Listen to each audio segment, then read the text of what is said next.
Muhammad wa ala ali sayyidina Muhammad.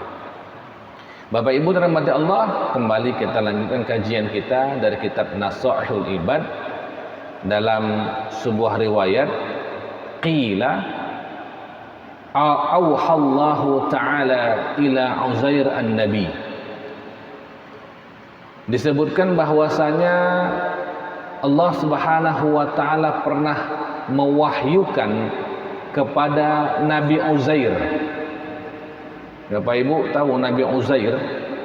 Nabi Uzair ini tak termasuk di dalam 25 Nabi dan Rasul yang wajib kita ketahui.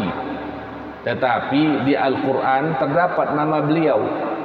Di dalam surah At-Taubah ayat yang ke-30, wa qalatil yahudu Uzair ibnullah, dan berkatalah orang-orang Yahudi bahwasanya Uzair itu adalah anak Allah.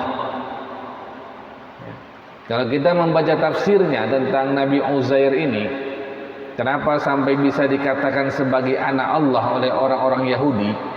Karena Nabi Uzair ini adalah orang yang sanggup dan mampu menghafal kitab Taurat. Kitab Taurat itu ketika Allah turunkan, dia bukan seperti Al-Quran yang diturunkan bertahap-tahap. Ketika kitab Taurat Allah turunkan kepada Nabi Musa, kitab Taurat itu memang dia langsung dalam bentuk kitab, langsung jadi dia. Allah turunkan dalam bentuk tabut, lalu di dalamnya ada kitab Taurat. Dan untuk menghafal kitab Taurat ini sangat-sangat sulit. Hampir bisa dikatakan mustahil ada orang bisa betul-betul hafal sampai titik-titiknya dari kitab Taurat ini. Karena memang susah dihafal. Nah, Nabi Uzair adalah salah seorang yang menghafal semua isi kitab Taurat itu. Makanya orang-orang Yahudi mengatakan Uzair ini anaknya Allah. Ya, pilihan betul dia. Itu kata orang-orang Yahudi. Padahal Allah tidak beranak dan tidak diperanakkan. Lam yalid wa lam yulad wa lam yakul lahu kufuwan ahad. Dalam surah Al-Baqarah juga pernah disinggung tentang Nabi Uzair ini adalah seorang nabi yang pernah Allah matikan selama 100 tahun lalu Allah hidupkan lagi. Jadi memang Nabi Uzair termasuk salah satu nabi yang walaupun tidak termasuk dalam 25 nabi dan rasul yang wajib diketahui, tapi para ulama menyebutkan bahwasanya beliau adalah salah seorang nabi. Nah, Allah telah mewahyukan kepada Nabi Uzair dalam sebuah riwayat. Lalu Allah berfirman, "Ya Uzair, wahai Uzair, idza aznabta dzamban saghiran, apabila engkau terjatuh ke dalam satu dosa kecil." Dosa ini kan macam-macam tingkatannya, Bapak Ibu sekalian. Ada dosa kecil, ada dosa menengah, ada dosa besar, ya, macam-macam. Biasanya kalau dosa-dosa kecil ini adalah dosa-dosa yang akan terhapuskan seiring dengan kita melakukan amal-amal soleh.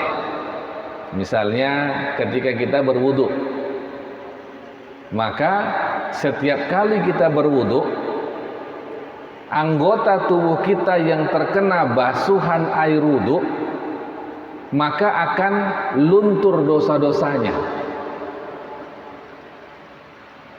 Setiap kali kita melangkahkan kaki kita menuju ke masjid,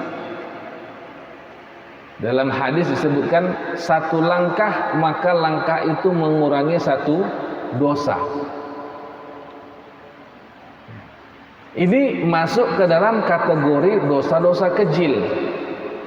Sebagaimana baginda Nabi pernah menyebutkan di dalam sebuah hadis, wa atbi'is sayyi'atal hasanata tamhuha.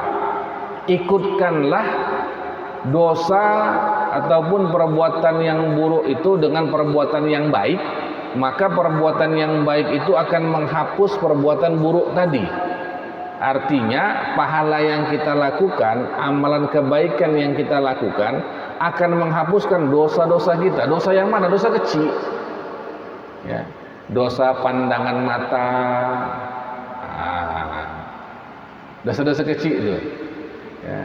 Dosa ya melirik kiri, melirik kanan. Dosa juga tapi. Kalau dosa menengah yang mana Ustaz? Dosa menengah ini adalah dosa-dosa yang dihapuskan dengan beristighfar.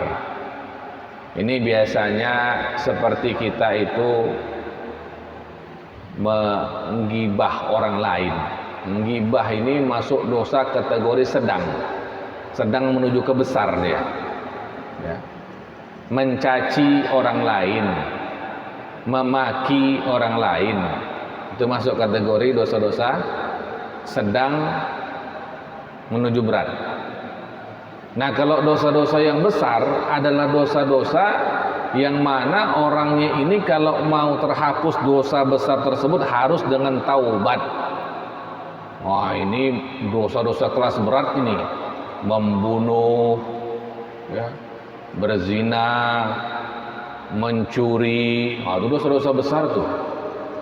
Nah, di dalam firman ini Allah telah mewahyukan kepada Nabi Uzair, "Idza aznabta dzamban saghiran." Apabila engkau melakukan satu dosa kecil. Dosa kecil ini tadi bagaimana? Terhapus dengan amal-amal kebaikan, dengan wudu, dengan kita melangkahkan kaki ke masjid, dengan kita bersedekah. Kecil dia, cepat terhapusnya. Tapi Allah sebutkan apabila engkau berdosa dengan dosa yang kecil, fala tanzur ila sigharihi. Jangan kau lihat kecilnya dosa itu. Alah, kecilnya dosa ini. Jangan dilihat kecilnya dosa itu. Termasuk buang sampah sembarangan itu dosa tuh.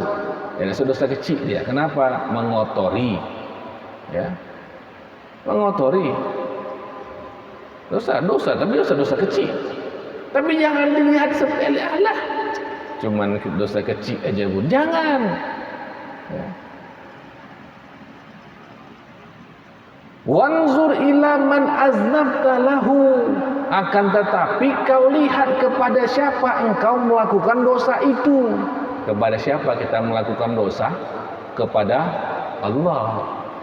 Jadi jangan lihat besar kecilnya dosa, tapi lihat kepada siapa kita berdosa ini. Ya Allah, kita berdosa kepada Allah Subhanahu wa taala. Bapak Ibu yang dirahmati Allah Subhanahu wa taala, banyak orang yang mampu dia ketika berjalan melewati, mengelak, melangkah ketika ada batu besar yang ada di jalan yang ia lalui. Ada batu besar, mengelak dia.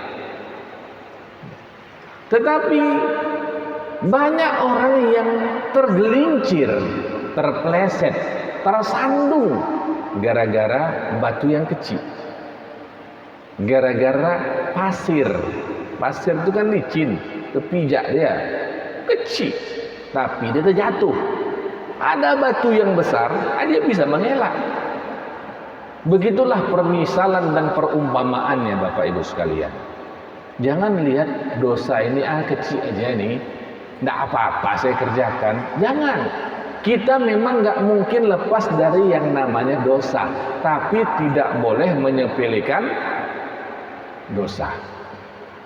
Karena dosa-dosa kecil yang disepelekan, maka ia bisa menumpuk-numpuk menjadi potensi dosa besar.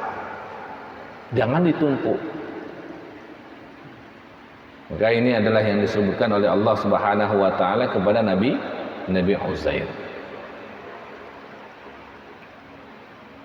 Lalu kemudian Allah berfirman lagi, wa idza asabaka khairun yasirun, dan apabila datang kepada engkau kebaikan tapi sedikit. Datang kebaikan tapi sedikit. Tiba-tiba datang pengumuman bansos, masuk nama awak di situ. Ketika diterima, ya cuman segini. Tiba-tiba dapat pengumuman di masjid, awak mendapatkan zakat. Ketika dibuka amplop, ya cuman segini. Cari-cari pekerjaan, tiba dapat pekerjaan, ketika disebut nilai nominal gajinya, ya cuman segini.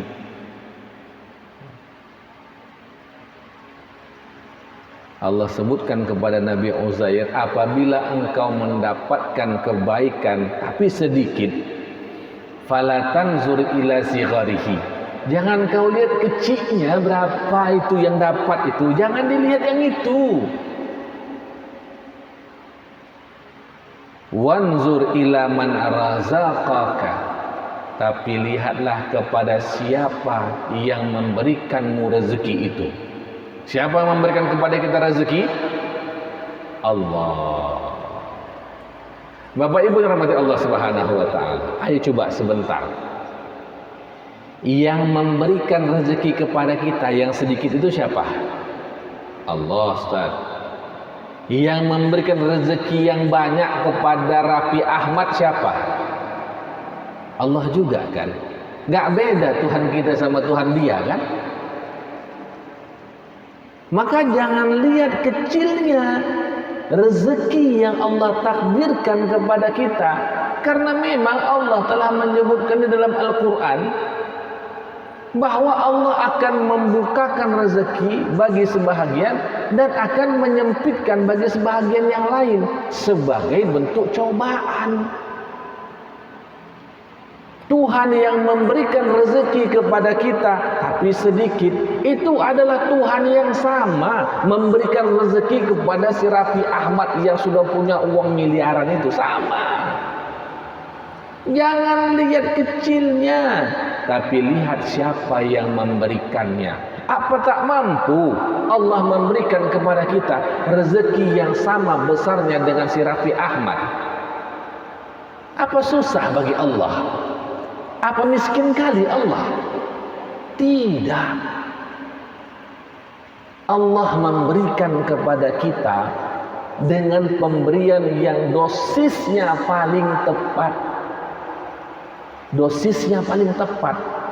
Bapak Ibu sekalian, di salah satu rumah sakit, saya tak sebut rumah sakit mana ya, ada salah seorang perawat.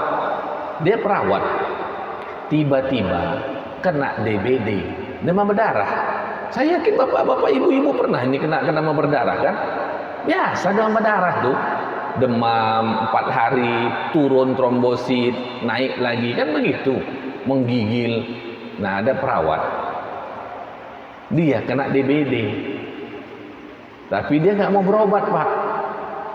Dia pikir alah DBD aja katanya. Saya pun bisa mengimpus diri sendiri. Dibelinya impus. Diimpusnya diri sendiri Pak, diimpusnya diri sendiri. 5 hari tak turun-turun demamnya, barulah pergi ke rumah sakit. Sampai rumah sakit, kata dokternya ini tidak bisa lagi, harus dirujuk ke tempat yang lebih besar rumah sakitnya. Rujuklah ke rumah sakit lebih besar. Sampai di sana, kata dokter yang memeriksa apa, sudah tenggelam paru-parunya dengan cairan. Gara-gara apa? Memandai dia pasang sendiri infus itu, nggak pakai takaran. Kalau kita kondisinya parah, masuk ICU, masuk rumah sakit, pasti diinfus kita. Tapi jangan salah, infus itu ada takarannya. Kenapa saya katakan demikian? Karena saya pengawas Dewan Pengawas Syariah Rumah Sakit.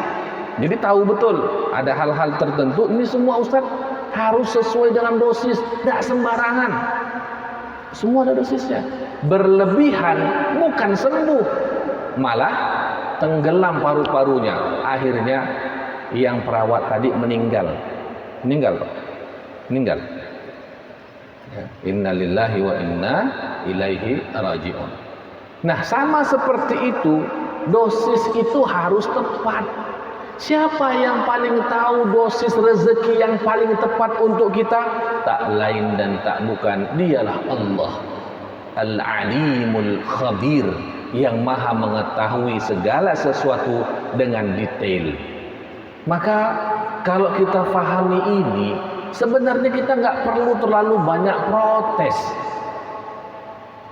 Kenapa lah saya rezekinya sedikit betul ini? Awak kerja dari pagi sampai sore, segini dapatnya. Awak jualan dari subuh sampai isya, segini dapatnya. Rezeki itu jangan kita yang menakarnya, karena yang menakarnya sudah Allah. Ia bukan seperti sandal kita yang kadang ketukar sama orang. Datang kita ke masjid pakai sandal swalu, masih baru, putih bersih. Pas pulang kita pakai, kok udah macam legok dia. Kayaknya ini bukan punya saya. Punya saya masih baru, tadi dipakai. Mirip. Rezeki nggak pernah ketukar. Rezeki nggak pernah ketukar. Apa yang menjadi rezeki kita tidak akan pernah lepas dari kita. Ia akan sampai ke kantong dan ke mulut kita. Tapi yang bukan rezeki kita, meskipun kita sendokkan ke dalam mulut, keluar muntah, tak jadi temakan sama kita. Begitulah rezeki itu.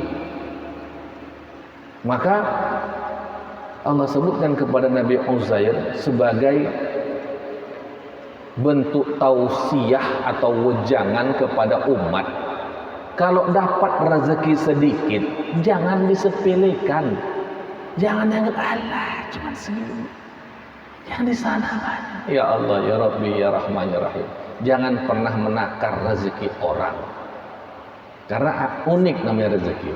Pernah Pak, Bu, saya sama istri ada sedikit usaha jual-jualan semacam jajanan, dimsum gitu. Jadi ya namanya juga usaha. Kita coba jualan di Car Free Day. Biasa hari Ahad kan ada Car Free Day. Jadi saya biasa pengajian subuh datang bawa stand kecil itu yang bisa dibongkar pasang, drop di situ barangnya, saya pergi pengajian, istri saya jaga, sholat subuh jaga begitu. Nah sekali waktu habis pengajian karena udah selesai, saya pun menghampiri istri saya, bantu-bantu jualan. Jadi disitulah saya baru merasakan Pak. Ini tempat kita jualan. Di sini kan orang jualan. Di sini orang jualan. Di sini ramai, tidak berhenti orang belanja, Pak. Di sini tempiasnya pun tidak ada yang datang belanja. Belanja ke sana ngantri, celingak-celinguk, kayaknya cari yang lain dia ini. Tengok lewat depan kita belanja di sini dia, Pak. Astagfirullahaladzim. Memang rasa hati itu berdenyut memang tuh. Subhanallah. Ya. Di situ yang merasa betul kita, kalau yang pernah berdagang pasti tahu ini. Ya. Sakit hati itu terasa Pak. Sakit. Ya Allah. Sekian banyak orang mengantri 10 orang, satu pun tidak datang pias ke sini beli gitu enggak. Subhanallah. Berdenyut hati itu. Tapi kalau kita sadar bahwa begitulah yang namanya rezeki, dia nggak akan pernah salah tempat, dia nggak akan pernah salah jatuh kepada orang yang salah, nggak pernah. Kalau itu rezeki kita, itu rezeki kita, ya. Maka hal-hal seperti itu sebenarnya harusnya menyadarkan kita bahwa Allah Subhanahu wa Ta'ala adalah Tuhan yang telah mengatur rezeki kita. Kita hanya punya urusan untuk membuat usaha, bikin usaha. Selebihnya serahkan semua kepada Allah Subhanahu wa Ta'ala. Saya yakin Bapak Ibu sekalian juga pernah ikut seminar-seminar bagaimana meningkatkan omset, bagaimana meningkatkan trik marketing dan lain-lain, ya kan? Sedangkan usaha-usaha yang miliaran saja itu bisa bangkrut. Bisa bangkrut. Bapak Ibu tahu Tupperware? Jadi ibu-ibu saya yakin tahu Tupperware itu. Yang mana bapak-bapak paling takut kalau kehilangan Tupperware itu? Siapkanlah Tupperware, Pak, bawa ini untuk bekal ya. Lupa si bapak, hilang Tupperware, siaplah, ya kan? Tupperware itu bangkrut, Pak, Bu, bangkrut dia. Sebegitu besar, puluhan tahun, bangkrut dia. Jadi, subhanallah. Jangan lihat kecil, ya udah biarkan saja. Segini rezeki saya, enggak apa-apa. Seginilah dapatnya kita hari ini. Angkat tangan kita, ya Allah, aku syukuri nikmat yang Engkau berikan kepadaku hari ini. Tambahkanlah ya Allah, sebagaimana janjimu, la in syakartum la azidannakum. Jangan kita banyak protes. Kalau kita banyak protes, kita nggak bersyukur. Syukur dulu. Minta, angkat tangan kepada Allah. Ya Allah, aku syukuri nikmat rezeki yang Engkau berikan hari ini. Dengan penuh kesungguhan hati. Baru kita, ya Allah, mohon tambahkanlah. Nggak ada salahnya kita minta. Orang kita minta tambah kepada Allah. Dan Allah yang menjanjikan, la azidannakum, apa salahnya? Nggak ada masalah. Tapi kalau kita duluan protes, kok cuma segini? Di sanalah kita sudah membatasi kesyukuran kita terhadap nikmat yang Allah berikan. Itu dia kata kuncinya. Kenapa? Yang memberikan kita rezeki yang sedikit, dialah juga yang memberikan rezeki kepada orang-orang kaya itu. Gak beda Tuhannya. Allah juga itu yang memberikannya. Maka tidak akan sulit bagi Allah untuk memberikan kita rezeki yang sama banyaknya dengan mereka. Tapi Allah sayang dengan kita, sehingga Allah nggak ingin kita jadi orang yang tersesat gara-gara banyak harta. Mohon maaf Bapak Ibu sekalian, ini mohon maaf. Kadang-kadang saya lihat orang kaya ini makin kaya makin pelit. Ada orang yang biasa-biasa saja dermawan. Ada juga yang kaya dermawan, ada. Tapi saya sering jumpa orang-orang kaya makin perhitungan dia. Saya pikir, ya Allah, kok cuma segini dia perhitungkan ya? Gitu. Subhanallah. Maka jangan lihat kecilnya rezeki, tapi lihat siapa yang memberikan rezeki.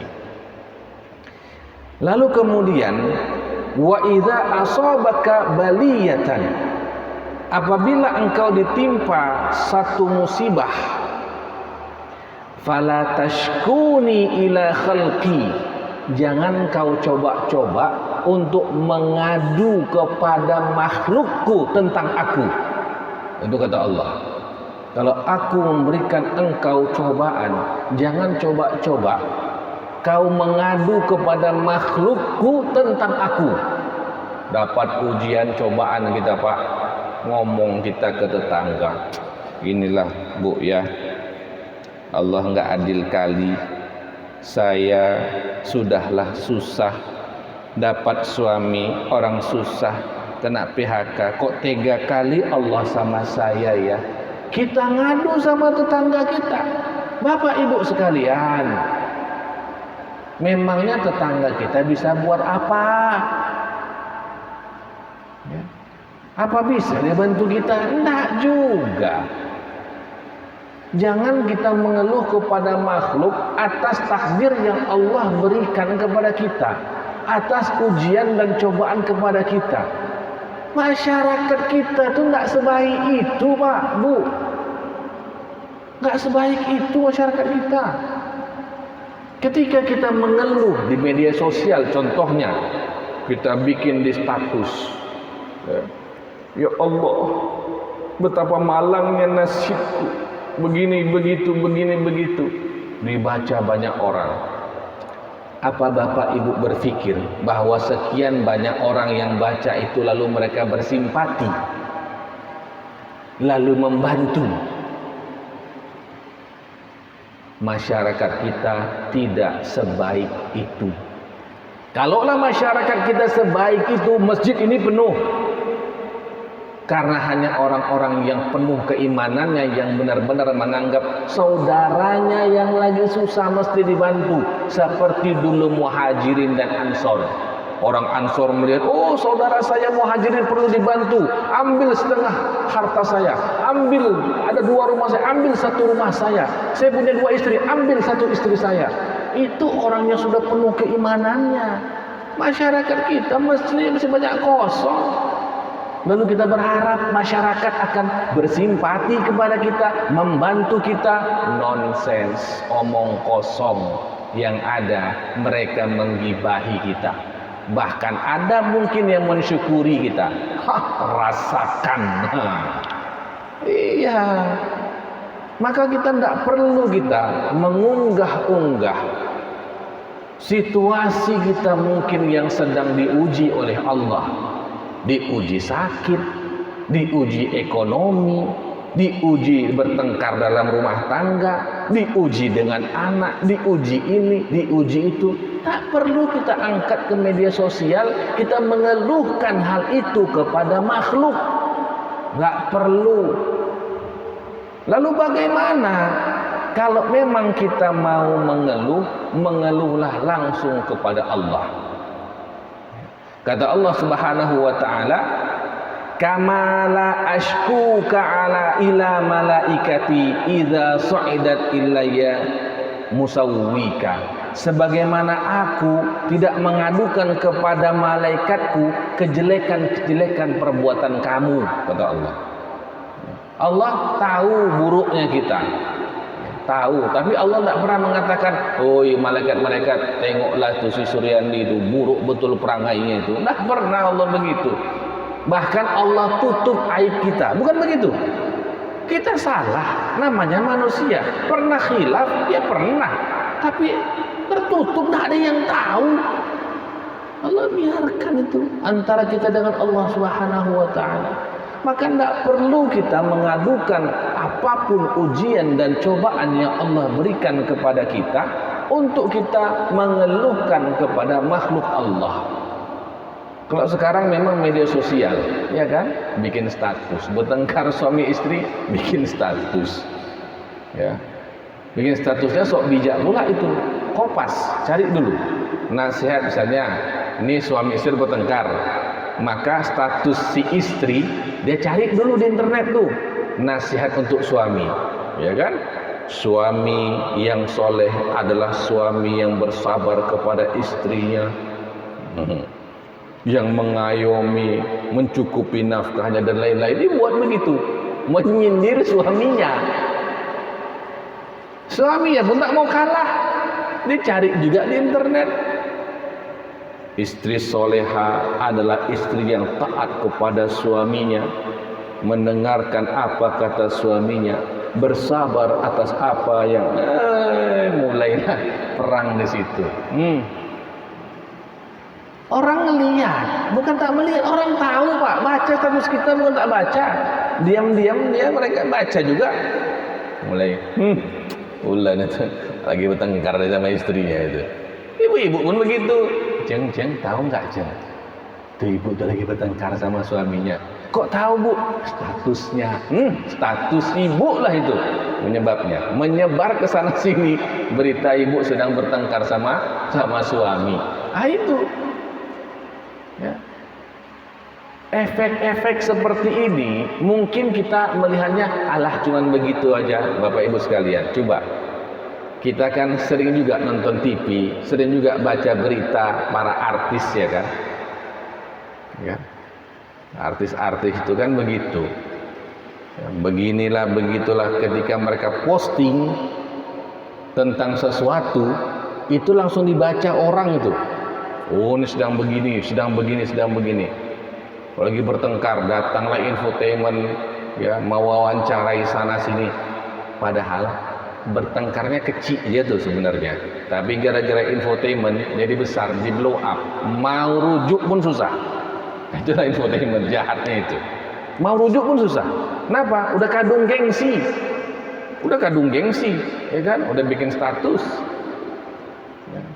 Marah sama ibu mertua misalnya, mulai netizen, tahulah netizen kan, dengan jari-jari jemarinya itu yang luar biasa, mengomentari, dudu, memang ibu mertua begini, ya kan, mulai makin marah dia. Ibu mertuanya baca, oh ini enggak iya lagi menantu aku ini. Langsung keluar titah, dah lah nak, kalau begitu istrimu kau ceraikan aja lah dia. Si anak pun bingung, ini istriku kayak mana ini, bertengkar masuk ke media sosial, netizen berkomentar ini deh, sekarang bertengkar cerai, kan begitu. Maka tidak perlu, tidak perlu sama sekali bagi kita untuk mengeluhkan apapun yang Allah coba kepada kita. Ujian ini kan Allah kan banyak, namanya baliyah. Baliyah itu ujian ataupun bala. Ya. Kalau di Al-Quran disebut walanabluwannakum bisyai'in minal khawfi wal ju'i wa naqsin minal amwali wa anfusi wa samarat wa basyiris sabirin. Kan begitu, banyak cobaan itu. Apapun cobaan itu, mau dalam keadaan takut kah, mau dalam keadaan lapar kah, mau dalam keadaan musibah, kehilangan harta, kehilangan keluarga, macam-macam, apapun itu, ya, tidak perlu. Maka sebenarnya bagus. Pernah ada salah satu nasihat dari Allah Yarham Ustaz Yazid Jawa, sebenarnya bagus itu. Kalau ada yang meninggal, tidak perlu diumumkan ke media sosial, sebenarnya bagus itu. Ya, tujuannya baik, tapi ketika beliau wafat diumumkan juga kan di media sosial kan. Ya, sebenarnya baik, tujuannya baik supaya apa? Yang namanya memang musibah tidak perlu kita keluhkan kepada orang lain, cukup sebagai pemberitahuan sajalah. Nah ini dia, ini 3 hal yang menjadi bagian dari apa yang Allah firmankan kepada Nabi Uzair alaihi salam. Yang pertama, apabila melakukan dosa kecil. Ini dosa kecil nih, yang kira-kira kalau dosa kecil itu dengan sholat kita saja, dengan puasa kita, dengan wudhu kita itu sudah terhapus dah. Ya. Namanya dosa kecil. Tapi jangan lihat kecilnya dosa itu. Jangan coba-coba. Kenapa? Menyepelekan dosa itu sama seperti menyepelekan Allah Subhanahu wa taala. Karena toh yang kita lakukan dosa kita kepada Allah.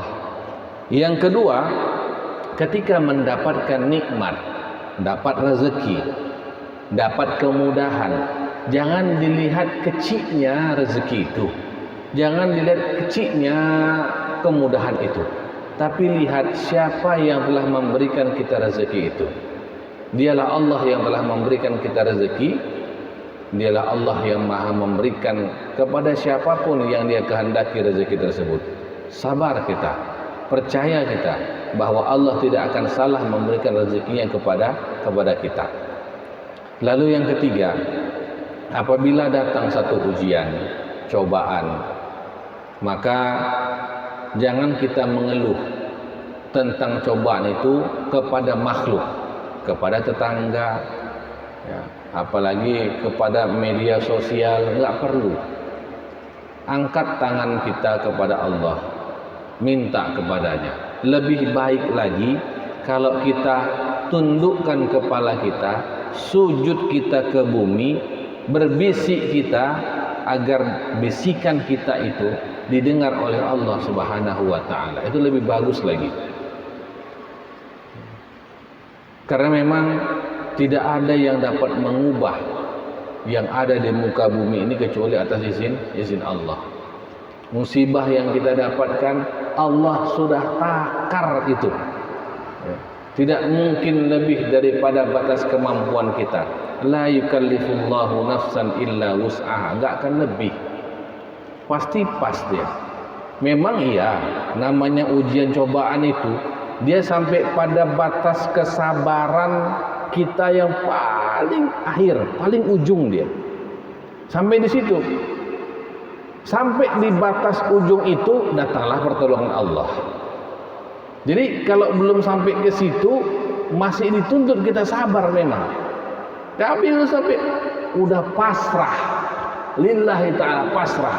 Ya Allah, tak ada lagi yang bisa menolong. Ya Allah, ya Allah, semua usaha telah aku kerjakan. Ya Allah, di situ baru datang pertolongan Allah. Saya yakin Bapak Ibu mungkin pernah mengalaminya. Kalau saya pun pernah mengalaminya. Ketika datang satu masalah yang berat sekali, diusahakan, diupayakan, dilihat kiri, lihat kanan, memang nggak ada jalan, buntu betul. Buntu, sudah tak ada lagi, ya Allah, kok nggak ada lagi jalan, ya Allah. Baru kemudian menengadahkan tangan, ya Allah, aku hanyalah hamba yang lemah, aku hamba yang bodoh, aku hamba yang tak memiliki daya dan kekuatan apapun. Serahkan kepada Engkau, ya Allah. Baru datang pertolongan Allah. Kalau kita masih menganggap si bisa nih, masih sanggup ini, itu nggak datang pertolongan Allah nih. Tapi kalau sudah pasrah, ya Allah, udah pasrah, ya Allah, matilah gitu. Ya, kalau mau matilah sudah. Aku pasrahkan kepada Engkau. Datang pertolongan itu. Bahkan datangnya pertolongan itu sering sekali min haitsu la yahtasib, dari jalan yang nggak disangka-sangka. Dan itu sebenarnya Bapak Ibu sekalian malah menjadikan kita itu semakin yakin dengan Allah, karena jalannya nggak disangka-sangka. Kalau kita masih bisa berpikir nanti si Bapak Fulan akan datang nolong saya, itu udah kita bersangka, udah masih mengharapkan Bapak Fulan, masih mengharapkan makhluk kita itu.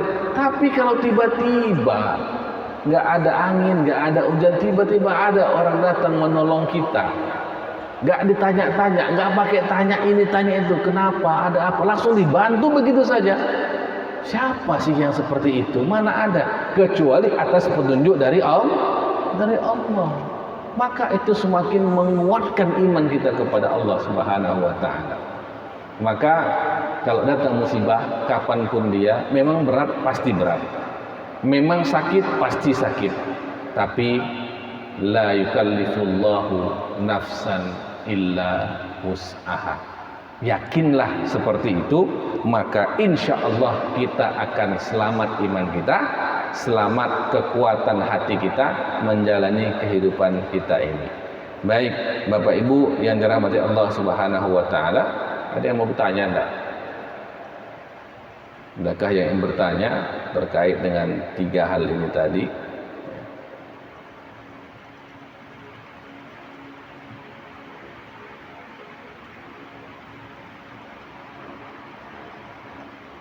Ada yang bertanya Pak, Bu?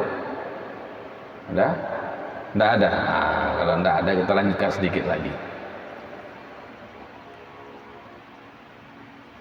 Ketika Allah Subhanahu wa ta'ala menguji seorang hamba, sebenarnya Allah Subhanahu wa ta'ala itu menginginkan kebaikan dari orang tersebut. Dalam sebuah hadis disebutkan, idza aradallahu bi'abdihi khairan yusibhu. Nah, ini kalau yang belum pernah dengar hadisnya harus terkejut dia. Kalau Allah menginginkan kebaikan kepada diri seorang hamba, yusibhu, Allah akan berikan dia cobaan. Jadi kalau ada orang dalam seumur hidupnya tidak pernah ada cobaan yang berat, nah ini harus menangis dia. Kenapa? Orang yang banyak diuji itu yang paling Allah inginkan kebaikan pada dirinya. Di dunia ini Pak, siapa manusia yang paling berat ujian dan cobaannya? Tak ada lain, tak ada bukan Nabi kita. Nabi kita itu orang yang paling berat ujiannya. Nah, belum lahir aja ayahnya sudah meninggal. Iya kan? Usia 6 tahun ibunya wafat. 8 tahun kakeknya yang menjadi pengganti ayahnya juga wafat. Kehidupannya dirawat oleh pamannya yang miskin. Segitu banyak pamannya Nabi yang lain yang kaya-kaya, yang ngerawatnya adalah Abu Thalib yang miskin. Abu Thalib miskin itu. Kehidupannya sangat sederhana, sangat pas-pasan. Subhanallah. Tidak ada yang lebih berat cobaannya daripada Sayyidina Rasulullah SAW dalam kehidupan ini. Ketika dakwah dilempar, dimaki, dicaci, saat sudah mulai akan hijrah, ditinggalkan pamannya, ditinggalkan istrinya, luar biasa. Kalau kita berada di posisi beliau, udah berharap mati aja gitu. Tapi begitulah Allah Subhanahu wa ta'ala. Kalau memang menginginkan kebaikan kepada diri seorang hamba, Allah akan coba itu. Karena dengan ujian cobaan ini, disitulah kita itu mendekatkan diri kita kepada Allah, Pak. Kalau situasi senang, kapan Pak, Bu, mohon maaf nih, kapan kita pernah menangis-nangis minta kepada Allah saat kita lagi senang? Gaji lancar, keluarga baik-baik, anak sehat-sehat, rumah sudah ada, kehidupan tenang. Kapan kita nangis? Ya Allah, aku mohon. Mana pernah? Mana ada? Kapan kita itu menangis-nangis minta kepada Allah? Saat datang musibah, bangkrut tiba-tiba, ditipu orang, habis uang, baru ya Allah, tak ada lagi aku miliki ya Allah. Nah itulah dia. Itulah dia. Memang itulah manusia. Kalau tidak datang ujian cobaan, nah juga mendekatkan diri menangis-nangis kepada Allah. Karena memang kita merasa, apa yang mau awak minta ya? Apa yang kekurangan ya? Tak ada rasanya. Maka tak ada yang membuat hati ini merasa ta'alluq, tergantung kepada Allah. Secara normalnya begitu. Maka kalau ada orang dalam keadaan baik-baik saja, seperti Rasulullah misalnya, keadaannya di kota Madinah baik-baik saja, ya, sudah banyak menang peperangan, ya, zakat sudah banyak yang masuk, jizyah datang dari berbagai tempat, kota Madinah baik-baik saja. Rasulullah tegak berdiri sholat malam lama-lama, panjang-panjang, menangis minta kepada Allah. Itu baru luar biasa. Tetap karena bagaimanapun tenangnya hidup kita ini, Bapak Ibu sekalian, di dunia kita kan masih belum tahu nih hidup di akhirat kita bagaimana. Belum tahu kita nih. Boleh jadi kita ini senang sekarang, tapi belum tahu nih mati kita aja belum tahu bagaimana, ya kan? Maka sebenarnya kalaupun hidup kita lagi tenang, tetap kita bangun malam, tetap kita menangis, minta surga, minta ridha Allah Subhanahu wa taala. Nangis kita minta. Ya Allah, karena para ahli hikmah, para ulama-ulama tasawuf begitu. Ketika hidupnya tenang, tentram, nyaman, mereka nangis. Ya Allah, janganlah kehidupanku yang tenang, tentram di dunia ini menyebabkan aku tak dapat lagi kehidupan yang tenang, tentram, bahagia di akhirat. Itu dah. Tetap bisa ada alasan sebenarnya untuk kita menangis. Maka kalau hidup kita lagi baik-baik saja, tetap kita ibadah, tetap kita menangis minta surga, minta ridho Allah, nangis kita. Supaya apa? Jangan nanti diuji kita dengan yang payah-payah. Kalau dah datang ujian Allah itu beratnya ya Allah. Kan tetaplah kita meminta kepada Allah. Dan jangan pernah menganggap kalau datang ujian dan cobaan itu artinya Allah nggak suka sama kita. Bukan. Idza aradallahu bi'abdihi khairan, apabila Allah menginginkan kebaikan pada diri seorang hamba, yusibhu, Allah akan uji dan coba dia. Terima kasih banyak Bapak Ibu yang dirahmati Allah Subhanahu wa taala. Waktu juga yang memisahkan kita. Jumpa lagi kita pada kajian selanjutnya. Semoga Allah tentramkan hati kita. Semoga Allah jadikan kita semua ahli syukur. Semoga Allah tambahkan nikmatnya untuk kita. Amin, amin, ya rabbal alamin. Terima kasih banyak dan mohon maaf apabila ada kesalahan dan khilafan. Subhanakallahumma bihamdik, asyhadu an la ilaha illa anta, astaghfiruka wa atubu ilaik. Assalamualaikum warahmatullahi wabarakatuh.